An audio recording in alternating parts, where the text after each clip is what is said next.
இன்றைக்கான tarot card of the டே என்ன வருதுன்னு பார்க்கலாம். ஸோ இன்றைக்கான கார்டு என்ன அப்படின்னு நம்ம பார்த்தோன்னா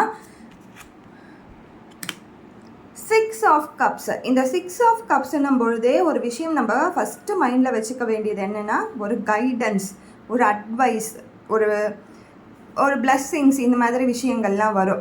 ஸோ இன்றைக்கி எந்த முடிவுகள் எடுத்தாலும் அது உங்கள் வாழ்க்கைக்கு ஒரு பெரிய முடிவாக இருந்துச்சுன்னா கண்டிப்பாக அதை ஒரு எல்டர்லி பர்சன்கிட்ட பேசி அதுக்கப்புறமா அந்த முடிவை எடுங்க.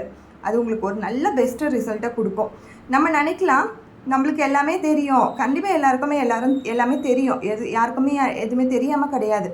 பட் அந்த கைடன்ஸை எடுத்துக்கும் பொழுது கண்டிப்பாக அந்த பெஸ்ட்டு ரிசல்ட்டை நீங்கள் பார்க்கலாம்.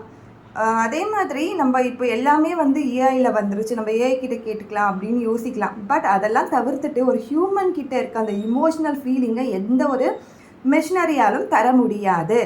ஸோ நீங்கள் ஒரு கைடன்ஸை எடுத்துகிட்டு எந்த ஒரு டிசிஷன்ஸ் இருந்தாலும் பார்த்துக்கோங்க. அதே மாதிரி நீங்கள் யாராவது ஒரு எல்டர் பர்சனை ரொம்ப நாளாக பார்க்காம இருக்கீங்க, அது உங்கள் ஃபேமிலியாக இருக்கலாம், கூட வேலை செஞ்சவங்களாக இருக்கலாம், ட்ராவல் பண்ணும்போது பார்த்தவங்களா, யாராக வேணாலும் இருக்கட்டுமே, அவங்கள பார்க்கல அப்படின்னும் பொழுது கண்டிப்பாக அவங்கள போய் பார்த்துட்டு வாங்க. ஒரு நல்ல ஒரு எனர்ஜி அண்ட் பிளஸ்ஸிங்ஸ் கண்டிப்பாக கிடைக்கும். Thank you so much.